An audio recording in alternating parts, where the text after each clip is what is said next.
Salam alaikum. Le titre de cette vidéo, comment mesurer la tension électrique U à l'aide d'un voltmètre analogique ou à aiguille. Une description du voltmètre. Ce voltmètre possède deux bornes, une borne V ou plus et une borne commune marquée comme ou moins. Donc l'aiguille dévie un peu. Donc on passe au calibre inférieur, jusqu'à que l'aiguille dépasse les deux tiers. Voilà, dépasse les deux tiers de l'écran, donc voilà du cadran. Donc, pour obtenir une mesure plus précise de la tension. Voilà.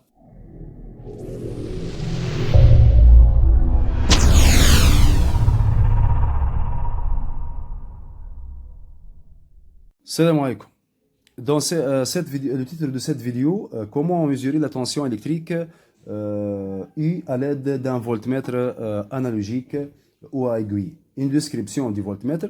Ce voltmètre possède deux bornes, une borne V ou plus et une borne commune marquée comme ou moins. Un sélecteur de calibre, donc sélecteur de calibre pour choisir le calibre adapté pour la mesure de la tension U. Voilà, donc sont les calibres utilisés 1000 volts, 300 volts, 300 volts, 100 volts, 30 volts, 10 volts, 3 volts, 1 volt, 100 millivolts. Voilà sont les calibres qu'on va utiliser. Voilà. Et on trouve aussi deux échelles. Une échelle à 100 divisions et une deuxième échelle à 30 divisions sont les échelles de couleur noire. Voilà, qu'on utilise pour le courant continu. Voilà. Donc, pour mesurer la tension électrique U, on doit suivre les étapes suivantes. Le voltmètre doit être branché en dérivation en parallèle. Par exemple, ce circuit qu'on a réalisé, voilà.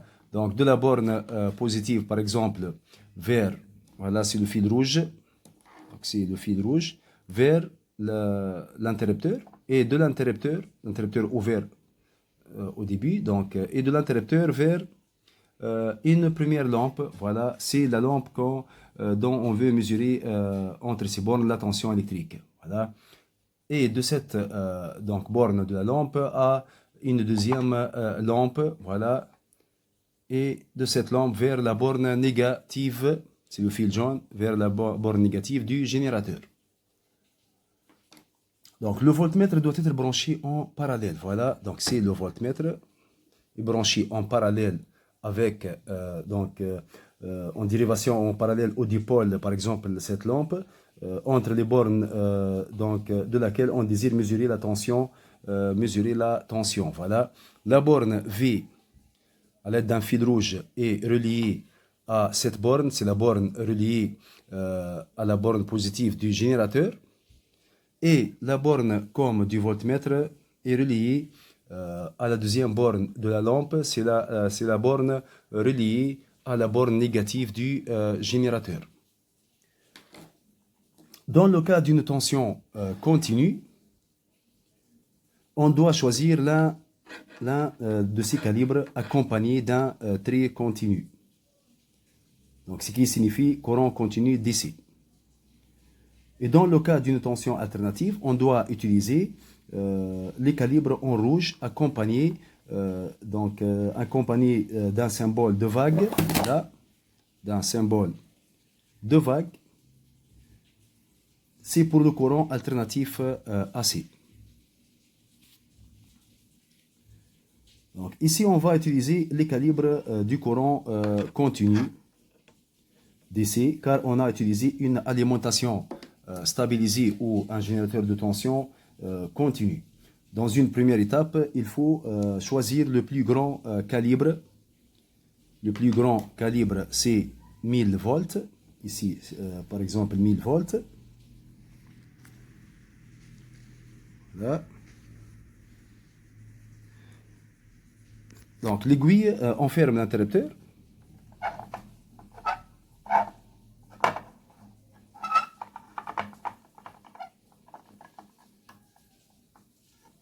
Voilà, donc les deux lampes s'allument.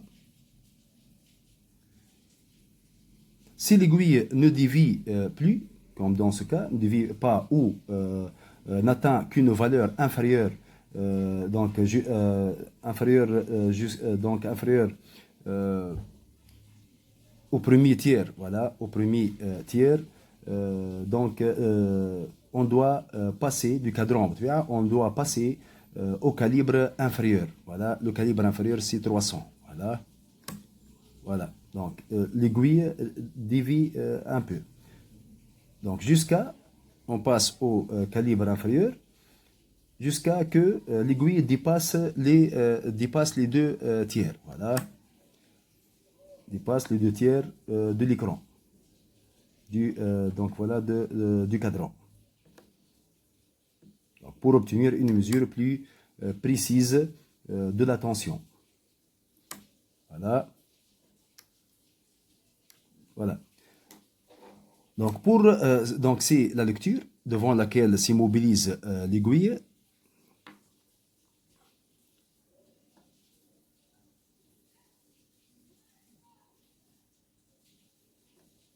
Voilà. Donc la lecture, c'est elle égale, la division correspond à l'intervalle entre deux traits consécutifs.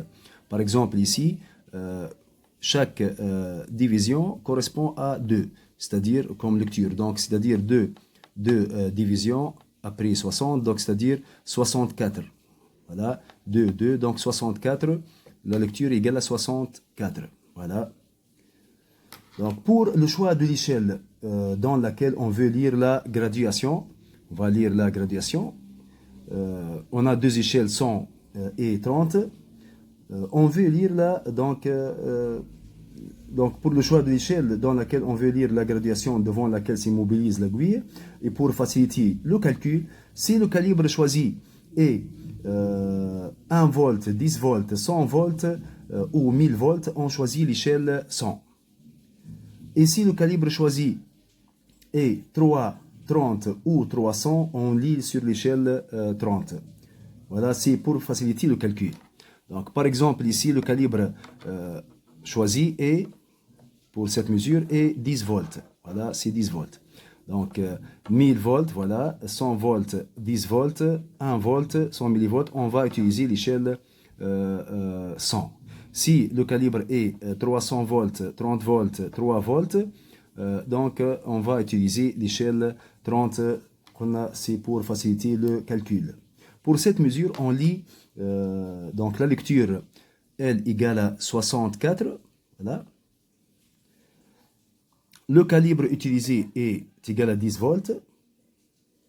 Et l'échelle choisie est échelle à son division. Voilà. On applique la formule. Là. Donc on applique la formule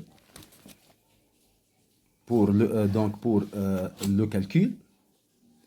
Donc la formule utilisée est pour le voltmètre analogique, et U égale lecture fois calibre sur échelle égale à 64, c'est la lecture, fois calibre 10 sur 100, l'échelle égale à 6,4 volts. Voilà, c'est la valeur U mesurée égale à 6,4 volts. Voilà.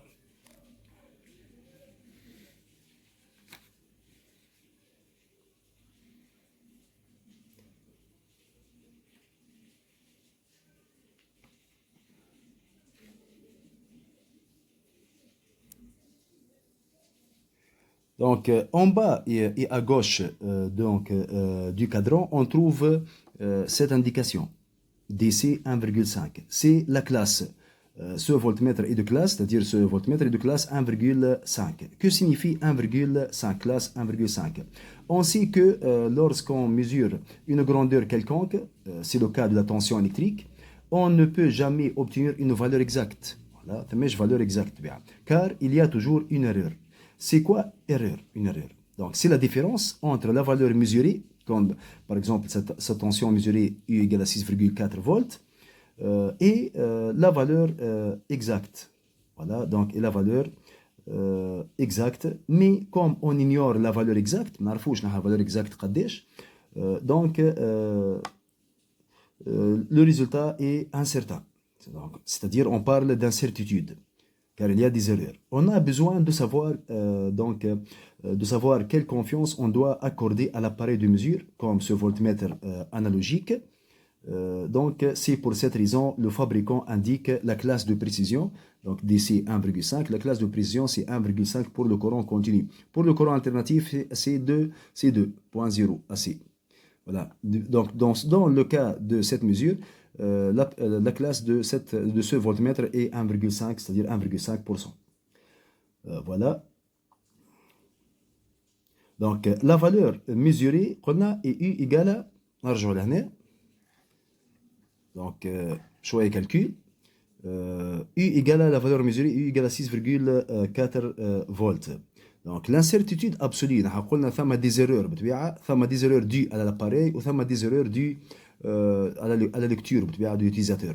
Donc نبدأ l'incertitude absolue due à l'appareil. Donc تتسبب فيهم l'appareil بطبيعة. Delta U, on va calculer delta U appareil, اللي هي l'incertitude absolue de l'appareil, égale à classe fois calibre sur échelle. Donc, nous avons une classe qui est 1,5, indiquée par le fabricant, fois le calibre utilisé, choisi, donc c'est 10 sur 100 l'échelle, égale à 0,15 volts. Donc, c'est l'incertitude absolue due à l'appareil, égale à 0,15 volts. Donc, on a des erreurs dues à la lecture. Donc, l'incertitude absolue due à la lecture et delta U lecture dima égale à l'encart 1 sur 4 fois calibre نقسموه على l'échelle. Calibre sur échelle égale à 1 sur 4 fois calibre choisi لهنا هو 10 sur l'échelle اللي هو 100 اللي هو استعملناه لهنا 100 égale 0,025 volts. Voilà. Donc delta U lecture égale à 0,025 volts. Voilà. L'incertitude absolue totale نجمعوا delta U appareil plus delta U lecture égale à 0,15 plus 0,025 volts égale à 0,175 volts. Donc معناها شنو معناها؟ معناها نحن نعرفوا انه الفالور ميزوري هي قلنا قبيله هي 6,4 فولت. دونك مادام عندنا 0,175 فولت هو السيرتيود ابسولي توتال. دونك اي كومبري اونتر دو فالور، الفالور اكزاكت اللي نلوجوا عليها هي كومبري اونتر دو فالور. دونك عندنا 6,4 فالور ميزوري نقصوا منها موان 0,175 فولت يقرا 6,22 فولت اي 6,4 volts plus 0,175 volts égale à 6,57 volts. Voilà, c'est l'intervalle, voilà pour la valeur exacte. Voilà. Donc, là, on va parler de la précision. La précision, c'est delta U total, اللي حسبناها اللي هي 0,175 volts sur U, égale à 0,175 sur 6,4 égale à 0,027, c'est-à-dire fois 100 égale à 2,7%. Donc la précision pour cet appareil est égale à 2,7%. Voilà.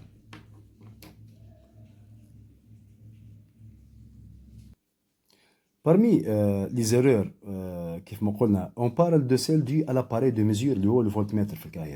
En effet, علاش ثم des erreurs بالنسبة l'appareil. En effet, l'insertion, كexemple مثلا, en effet, l'insertion d'un voltmètre dans un circuit engendre des erreurs dans la mesure. Un voltmètre de résistance RV, de résistance نتاعو RV, soumis à une tension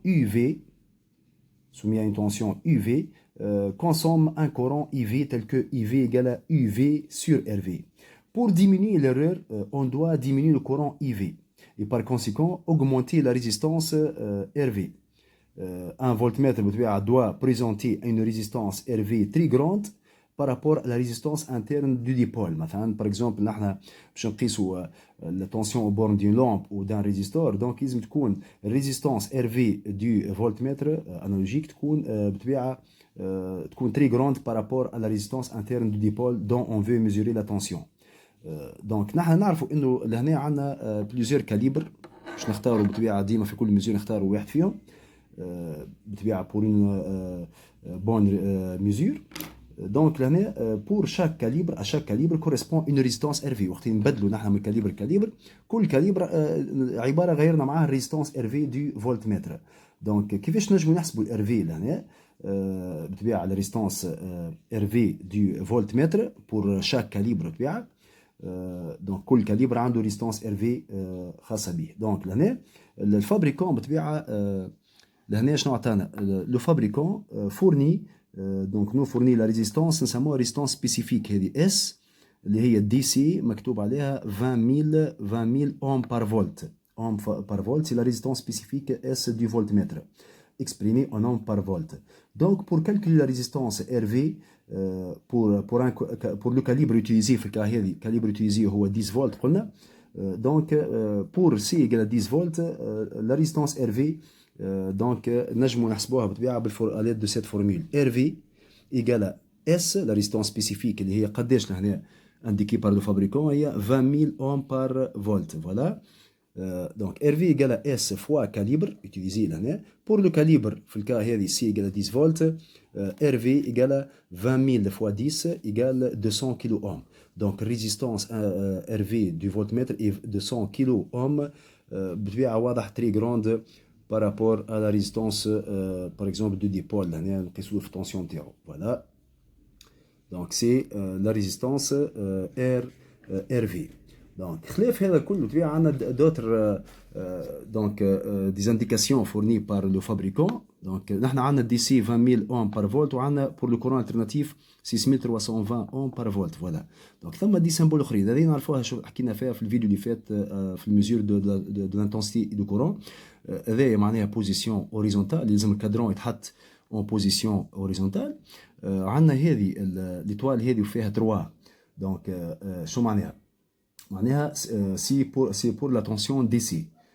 Voilà, donc c'est pour la tension DC qui est supérieure à 500 volts. كي تبدا ما ثماش حتى رقم مكتوب في وسط ليتوال دونك تتسمى تونسيون دي سي 500 فولت. كي تبدا ثم رقم معناها راه اكثر من 500 فولت لهنا مثلا 3 ستادير 3 كيلو فولت. لا تونسيون دي سي بور سو فولتمتر اي 3 كيلو فولت. فوالا ناخذوا كيف لهنا عندنا السيمبول هذا فوالا فورم اون يو هكا فوالا اون يو لا لتر يو مقلوبه وتحتها اون ديود فوالا دو ريدريسمون. دونك ستادير شنو معناها هذا؟ معناها عندنا انواع من لي زاباري ايغوي. دونك نلقاو مثلا كيما لهنا في الكا هذه سيمبول تاع ان اباري مانيتو الكتريك. فوالا دونك quel est le principe de fonctionnement de ce type d'appareil donc regardez le schéma ci-dessus. Voilà, تظهركم على l'écran. Donc on trouve un aimant, شوفوا الشيما لهنا on trouve un aimant fixe donc en forme de U. C'est l'inducteur qui crée un champ magnétique. Et une bobine, une bobine placée à l'intérieur de champ magnétique créé par l'aimant fixe. Donc la bobine est traversée par un courant qui crée un champ magnétique. Cette bobine se trouve sur un cadre mobile, ينجم يتحرك وذاك علاش يتحرك مع l'aiguille. دونك يتحرك الكادر هذاك موبيل تحرك مع ليغوي يعطينا دونك il se fixe devant une بطبيعة graduation. La résultante de l'interaction entre les champs magnétiques, le champ magnétique créé par le courant et le champ magnétique créé par l'aimant provoque la déviation du cadre donc de l'aiguille. Et cette déviation est proportionnelle à la valeur moyenne du courant qui le traverse. Voilà. Donc بالنسبه للسيمبول تاع الديود لهنا بالطبيعه لو سيمبول دو ديود سي بور لو سينيال الترناتيف كي بور ان سينيال الترناتيف نستعملوا بالطبيعه كورون الترناتيف سيتادير لاباري كومبورت لاباري مانيتو الكتريك كومبورت ان ريدريسور ا ديود سامبل او دوبل الترنانس. Donc la déviation لهنا بالنسبه للكورون الترناتيف est alors proportionnelle à la valeur moyenne du signal redressé. Voilà. فوالا دونك هذا اللي بطبيعه شنو هو الحاجه بالنسبه للفولتمتر انالوجيك. فوالا ميرسي.